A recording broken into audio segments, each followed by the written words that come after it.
বিধানসভায় দাঁড়িয়ে মুখ্যমন্ত্রী শুভেন্দু অধিকারী যেমনটা জানালেন যে আজ বিকেলেই আগের সরকার 21শে জুলাই যে কমিশন গঠন হয়েছিল তা জনগণের কাছে রিপোর্ট প্রকাশ করে জানানো হবে। বিস্তারিত জানবো, কথা বলে নেব আমাদের প্রতিনিধি উজ্জ্বল মুখোপাধ্যায়ের সঙ্গে। উজ্জ্বল,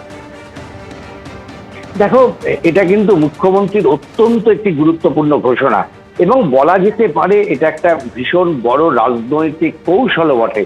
আগামীকাল 21শে জুলাই সমাবেশ এবং আমরা জানি ইতিমধ্যেই 3টে জায়গায় 21শে জুলাই পালন করা হবে।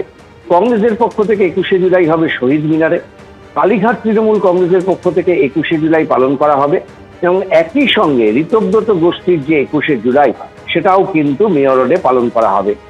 এই এবং কংগ্রেসের দাবি 21শে জুলাই যে কমিশনের রিপোর্ট তা প্রকাশ করতে হবে।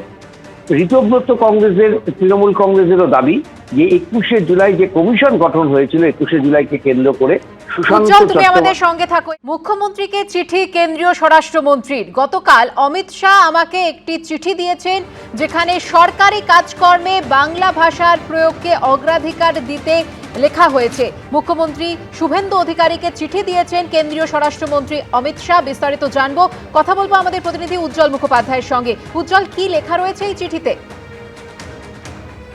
দেখো, সেটা হচ্ছে যে গতকালই অমিত শাহ যখন রাজ্যে এসেছিলেন তখন তিনি মুখ্যমন্ত্রীর হাতে একটি বাংলায় লেখা চিঠি তুলে দেন এবং সেই চিঠিতে মূলত যেটা বলা হয়েছে যে সরকারি কাজকর্ম সেখানে বাংলাকে অগ্রাধিকার দিতে হবে, বাংলা ভাষাকে অগ্রাধিকার দিতে হবে, সরকারি সমস্ত কাজ বাংলা ভাষায় করা সম্ভব এবং সেটা যাতে গুরুত্বের সঙ্গে করা হয় সেই আশা তিনি মুখ্যমন্ত্রীর কাছে রেখেছেন। এবং তিনি বলেছেন যে এখন থেকে কেন্দ্রের সঙ্গে রাজ্যের যে যোগাযোগ, অর্থাৎ যে চিঠিপত্র হয়, যে করেসপন্ডেন্ট হয়, যে আলোচনা হয়, সেটা বাংলা অথবা হিন্দি এই দুটো ভাষাতেই তারা করতে পারে।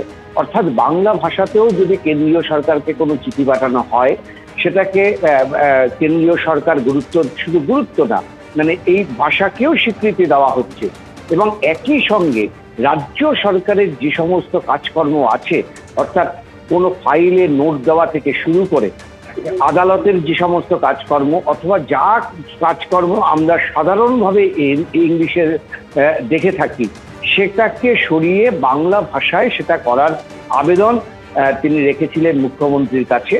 আজকে মুখ্যমন্ত্রী ঘোষণা করেছেন যে 1 সেপ্টেম্বর থেকে রাজ্যে সমস্ত সরকারি কাজকর্ম বাংলা ভাষায় করা হবে। অর্থাৎ এখন থেকে সরকারি যে নথি সেগুলোকে বাংলা ভাষায় করা হবে, যে চিঠিপত্র দেওয়া হবে সেগুলোকে বাংলা ভাষাকেই অগ্রাধিকার দেওয়া হবে, যে নোট দেওয়া হবে সেখানেও বাংলা ভাষাকে অগ্রাধিকার দেওয়া হবে। এমনকি পুলিশের যে কাজকর্ম আমরা দেখেছি যে সাধারণত কোনো এফআইআর করতে গেলে বা প্রথম যে রিপোর্ট জমা দিতে হয় অথবা যে কোনো বিষয় থানায় গেলে সবটাই কিন্তু এখনো পর্যন্ত ইংলিশের প্রচলন রয়েছে। এটাকেও পুরোপুরি বন্ধ করে মুখ্যমন্ত্রী ঘোষণা করেছেন যে 1 সেপ্টেম্বর থেকে রাজ্যের সমস্ত কাজকর্মে বাংলা ভাষাকে অগ্রাধিকার দিতে হবে এবং তার জন্য কিছু অ্যাপস চালু করা, নতুন নতুন পোর্টাল চালু করা, বাংলা ভাষায় সেই পোর্টালগুলোকে আরো বেশি গুরুত্বপূর্ণ করা, অর্থাৎ এই সামগ্রিক কাজকর্ম করা হবে। এবং এই জুলাই মাস চলে গেল, আগস্ট একটা মাসের মধ্যে সরকার এই গোটা পরিকাঠামোটার উন্নতি করে 1 সেপ্টেম্বর থেকে রাজ্য সরকারের সমস্ত কাজকর্ম বাংলা ভাষায় অগ্রাধিকার, অর্থাৎ সবটা হয়তো এই মুহূর্তে পরিবর্তন করা সম্ভব হবে না কিন্তু সমস্ত কাজেই বাংলা ভাষাকে অগ্রাধিকার দিতে হবে। দেখো, আমাদের রাজ্য ছাড়া ভারতবর্ষের অনেকগুলো রাজ্য আছে, কেরল থেকে শুরু করে তামিলনাড়ু থেকে শুরু করে অধিকাংশ রাজ্যে কিন্তু তাদের যে মাতৃভাষা সেটাকে অগ্রাধিকার দেওয়া হয়। কেরলের ক্ষেত্রে বহুদিন ধরে এই চর্চা চলে আসছে যে কেরলের সমস্ত সরকারি কাজকর্ম তাদের যে নিজস্ব ভাষা সেই ভাষাতেই কিন্তু সেই সমস্ত কাজকর্মগুলো হয়।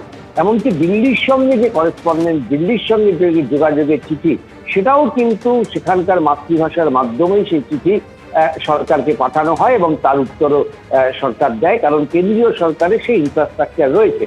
ফলে এখন থেকে বাংলা ভাষাকে আরো বেশি মানুষের কাছে পৌঁছে দেওয়ার জন্য, তার গুরুত্ব বাড়ানোর জন্য এটা হচ্ছে কেন্দ্রীয় সরকারের একটা অনুরোধ। রাজ্য সরকার মুখ্যমন্ত্রীর কাছে এসে পৌঁছেছেন অমিত শাহর মাধ্যমে এবং মুখ্যমন্ত্রী জানিয়েছেন 1 সেপ্টেম্বর থেকে গোটা রাজ্যে বাংলা ভাষাকে সবচাইতে বেশি গুরুত্ব দেওয়া হবে, অগ্রাধিকার দেওয়া হবে।